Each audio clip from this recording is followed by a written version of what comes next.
Hey, this is Kay from Highway Hypodermics, and today we're going to talk about housing.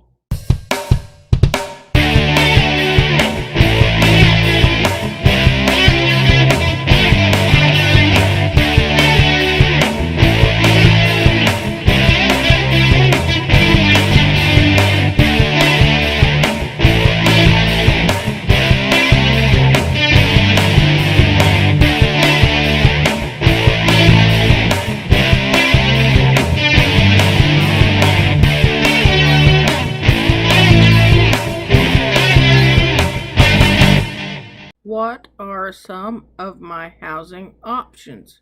What exactly are some of our options? The things that we're going to go over today include company housing, which is housing that the company arranges for you. And then you can also take the stipend and find your own, which is really about what 90% of travelers do. You might want to find a furnished apartment, you might want an unfurnished apartment, you might have corporate housing, you can do an extended stay or a motel. Now, if you're going to be doing travel health care for any length of time, and if you have pets and a family, we always suggest looking at getting an RV. Let me tell you, that's how I travel, and it's a great way to travel in an RV because I don't have to worry about housing my husband and my cats. They just come along with me, and life is good. Why should I take company housing? Now, company housing is going to be a little bit more spendy than if you're doing housing yourself. But with the company housing, we do suggest this for your first assignment. If you have problems finding housing or you just don't want the stress of finding your own housing, then there's absolutely nothing wrong with taking company housing for your first assignment. Now, after that, we always suggest that you find your own because by finding our own, we usually save ourselves a little bit more money than the company does. Not that the company is out to see how much money they can spend, but I know that some companies don't want you in a rat infested place or a bug infested place. So they do spend a little bit more money. By taking control of that yourself, you can actually wait until you get to the assignment and then look at the housing. So, but there's neither way is there's not a good way or a bad way. It's just you are going to save money if you do it yourself. What about apartments? Apartments can come either furnished or unfurnished. Now, I have mostly done the unfurnished, and we rented furniture for some of them.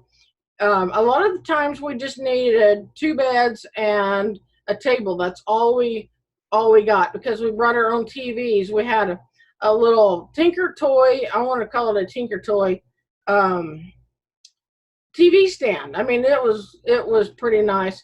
And so that's usually all that we needed was the big beds that we couldn't fit into the truck.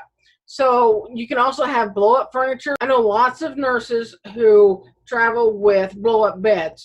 Get the ones with the air pump right onto it so you can just by a flip of a switch have your bed as soft or as hard as you need it every day. We also have used crates that double as coffee tables, TV stands, and bedside tables. Those are great because you can move everything in there and then use the crates to make your tables. Living room, we've also done the card table and folding chairs or the cheap plastic furniture. Go get you two chairs and a little table and you're set up. Now, for your resources on finding apartments, we would suggest you looking at Craigslist, Airbnb, and there's plenty of Facebook groups that also have classified ads in them. Those are all great resources. The only thing is on Craigslist and Airbnb, you really got to watch those. Not so much Airbnb, but yes, definitely with Craigslist because don't send any money to them, especially not by Western Union or wire money to them because there are a lot of scammers on Craigslist. So be very careful if you're going to find something on Craigslist. Now, Furniture Finders and Travelers Haven, those are also two places that cater to travel health care. What about corporate housing? Now, corporate housing. Corporate housing is housing that is designated for business people to come and stay for a week, a month. Even I know some of them say that they'll take guests for a year. So this is really handy in the fact that they are formulated, their furniture and all that, for a business type of person. So with the corporate housing, you will have a desk and a little kitchenette. With corporate housing, you usually have everything that you need for your 13-week assignment. Make sure you talk to the place and that you know exactly what is available at that corporate housing place. Some good place to find corporate housing is Corporate Housing by Owner. Now, these are actually owners that have rented out their house or their apartment or their condo. And we have Traveling Nurse CorporateHousing.com, which is a branch off of Corporate Housing by Owner, and they cater to traveling nurses, travel healthcare. Then we have Vacation Rental by Owner. These people are vacation rentals. Now, even though they say that they're good for 3 days or 7 days, if you talk to these people, a lot of the time you can get them rented for the full month. So definitely explore these options and see what you can do about getting a monthly rate. What about a motel?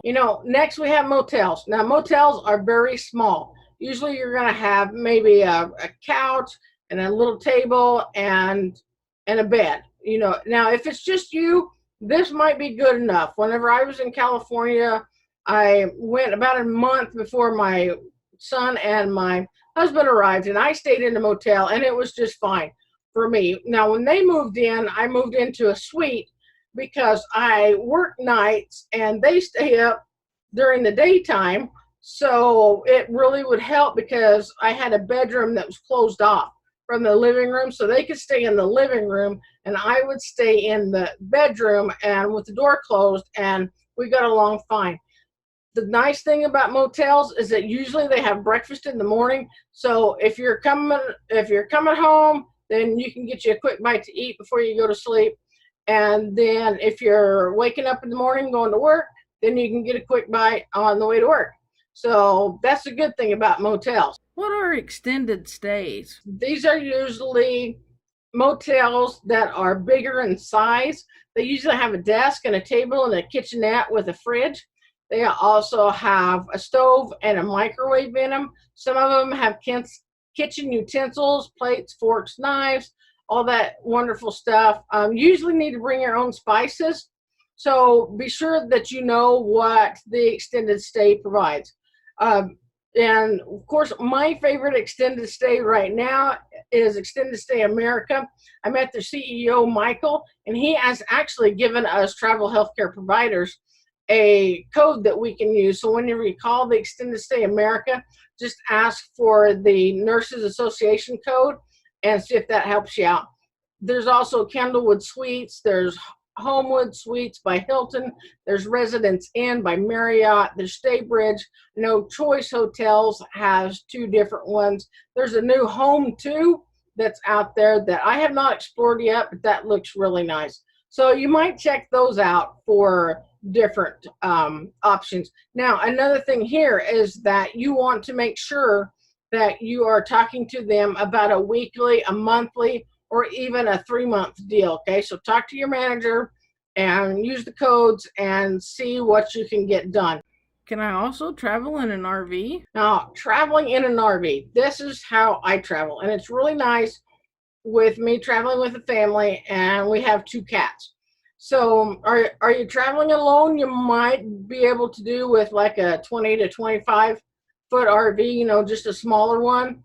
It's kind of cozy, yeah, but you're going to spend a lot of your time outside anyway. We've found we don't stay in the RV much. We're always sitting outside. Are you traveling with a family? I have seen families with 4 kids that have a bunk system in the back, and amazingly, they get along great. Of course, they go outside to do a lot of their homeschool work whenever the weather is good. How much room do you ultimately need?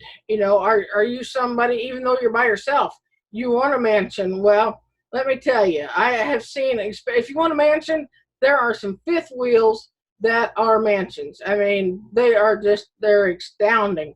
how much you can spend and how nice some of the fifth wheels are. Travel trailers aren't as nice as the fifth wheels are because the fifth wheels are built more for long-term living, because a lot of retirees travel in the fifth wheel. A lot of travel nurses travel in fifth wheels. So that's why, the fifth wheel is the most popular to travel with. Personally, I can't put a fifth wheel on my truck because I have a permanent cover on the back. So that's why we have the Bumper Pool or travel trailer. Another thing is a toy hauler. If you have a Harley, then or a golf cart, or even a smart car. I've heard them putting smart cars in these things the other day. So you can put all that in a toy hauler. You just let down the back and put your smart car in there, and away you go. So there's all kinds of options. You just need to figure out what's your budget, what's your need, and go to a lot of RV lots to look at trailers and RVs and the motorhomes. You got a Class C, which is like your mini Winnies. They're really nice for a couple or somebody who's traveling alone. Also, for women that are traveling alone, they're really nice in the fact that nobody knows that you're traveling alone, because you don't have to ever get out of that RV while you're on the road. Well, unless you have a dog and need to take it outside. But anyway, you know what I mean. So with a Class A, they're the big motorhomes that have all the fancy stuff in them. So that's where our goal is in life, I guess. A lot of people have a goal to get into a Class A. Let's make enough money and travel healthcare that we can own one of these Class A's. I mean, they have the country singers. I've seen the country stars. I've seen their motorhomes, and they have ones that are like worth $2.5 to $5 million. It's amazing what they can do with these Class A motorhomes. Now, not everybody's is that expensive. You can actually find a pretty good one for, I would say, $200,000 to $300,000. So, just look at your goal, look at the different types of RVs, and see what is appropriate for your budget and your family. All righty, guys. That's all for this week. So we'll see y'all next week.